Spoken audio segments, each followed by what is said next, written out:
A reflexão que eu trago hoje está no livro de João, capítulo 2, versículo 1 em diante.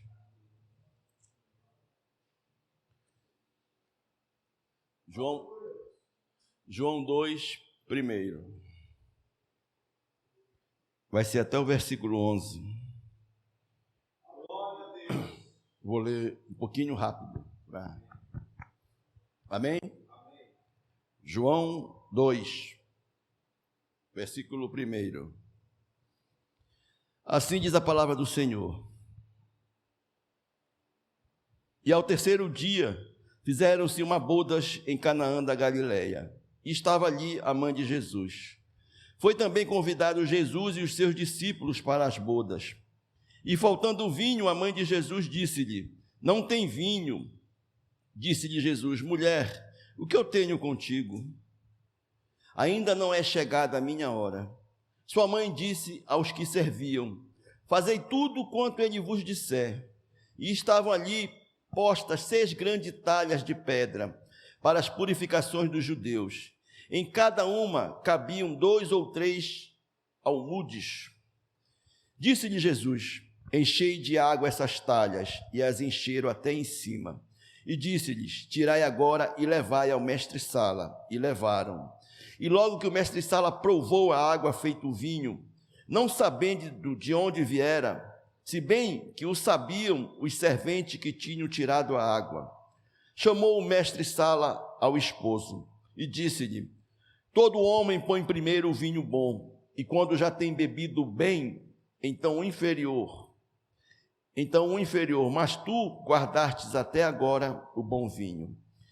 Jesus principiou assim os seus sinais em Canaã da Galileia, e manifestou a sua glória, e seus discípulos creram nele. Amém? Podemos assentar em nome de Jesus. Aleluia, glória a Deus. Amados, nesse evangelho de João, retrata-se apenas os 7 milagres que o Senhor fez. E os milagres que o Senhor fez apontavam para ele, para Cristo e também para as suas obras. O interessante disso tudo que a gente pode notar é que Jesus, ele só usava o seu poder quando era necessário. Ele só mostrava e nos mostra quem ele é quando é necessário sobre as nossas vidas. E este texto, ele vem nos falar que Jesus, ele foi convidado a uma festa de casamento. E essa festa de casamento, ela estava sendo feita na cidade de Caná da Galileia, que fica mais ou menos uns 10 a 12 quilômetros ao norte de Nazaré, da onde Jesus morava. Na verdade, quando nós lemos aqui, nós não sabemos quem eram os anfitriões, quem era o dono da festa. Apenas supõe-se que pode ser algum parente da família de Jesus ou amigos da sua família. A festa de casamento naquela época, elas duravam cerca de uma semana, de até 10 dias. E o anfitrião da festa, ele bancava, vamos dizer assim, pelo período de 7 a 10 dias da festa de casamento, todos os convidados que eram ali recepcionados. Bancavam com o quê? Com hospedagem, com bebidas e com a comida para mantê-los ali. E o primeiro dos milagres de Jesus, que nós acabamos de ler, foi quando ele transformou a água em vinho.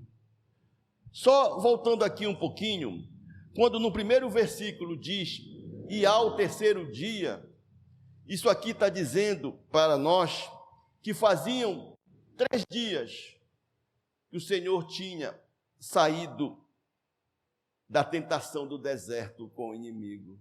Faziam 3 dias que Jesus tinha feito o jejum de 40 dias e 40 noites. E alguns dias depois de ser batizado, Jesus ele foi ao casamento. Ele foi convidado para ir para lá. E quando ele chega, pelo que a palavra do Senhor nos relata, a sua mãe já se encontrava lá. E ele foi acompanhado de alguns dos seus discípulos. E ele, naquele momento, ele não estava completo de todos os seus discípulos. Teria mais ou menos ali com ele uns 5 ou 6 discípulos acompanhando. Aí vem a pergunta para nós: por que o Senhor Jesus, ele esperou aquele momento para fazer o seu primeiro milagre? E nesse primeiro milagre, o Senhor, ele vem mostrar algo para nós. Ele vem mostrar que naquele caso, ele esperou que todos os recursos acabassem para ele poder entrar em ação. Ele esperou que tudo terminasse, que não houvesse mais nenhuma gota, e nenhum copo, e nenhuma garrafa, para que ele pudesse fazer o seu primeiro milagre. Assim é o Senhor com as nossas vidas, meus amados. O Senhor, ele espera que nós acabemos com todos os nossos recursos humanos que nós achamos que temos, com todos os nossos recursos de inteligência, de sabedoria, de força, de entendimento. Ele espera que tudo isso acabe, porque uma hora vai acabar. E quando isso acaba, aí sim, nós nos recorremos ao Senhor. E aí sim, ele vai mostrar para cada um de nós o que é que nós deixamos de aproveitar antes, se nós estivéssemos procurado quem nós temos que procurar. Se nós tivéssemos procurado imediatamente o Senhor, colocado os nossos joelhos, clamando a Ele, orando, pedindo a Ele, tudo isso seria resolvido sobre as nossas vidas.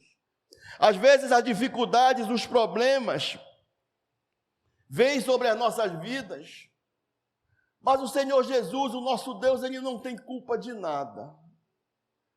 Porque nós deixamos aqueles problemas, aquelas dificuldades, elas se enraizarem dentro dos nossos corações. Nós deixamos esses problemas, essas dificuldades, fazerem parte do nosso dia a dia. Nós deixamos que esses problemas, essa dificuldade, a cada dia que passe, elas vão crescendo a cada dia. E quando nós vemos, ela está se formando um gigante sobre a nossa frente. Aí nós não temos para onde correr. Aí nós não temos o que fazer. Na verdade, nós temos para onde correr e nós temos o que fazer. É para nós recorrermos aos pés do Senhor, que tudo Ele fará. E quando nós fazemos isso, nós vamos ver diante de nós que aquelas dificuldades, que aqueles problemas e às vezes até doença, aquele gigante que se levantou sobre a nossa frente, ele não é tão grande como o nosso Deus é. Aí nós vamos ver que o nosso Deus é superior a tudo e a todos. É por isso que o nosso Deus, todos nós que cremos e acreditamos e confiamos nele, é por isso que nós dizemos e falamos que o nosso Deus é o Deus do impossível. É o Deus que faz todas as coisas sobre as nossas vidas. É uma demonstração que Ele faz para mostrar o poder que Ele tem. E infelizmente, existem muitas pessoas no mundo, muitos cristãos, que estão somente atrás de bênçãos. Só querem saber de bênçãos. Parece aqueles 10 leprosos, que somente um voltou para reconhecer o que o Senhor fez. Todos os outros foram abençoados, os 9, mas só um teve a bênção especial sobre a sua vida, que foi a bênção e a salvação sobre ele.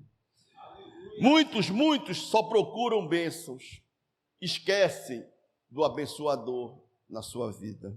Amém? Obrigado pela oportunidade, em nome de Jesus.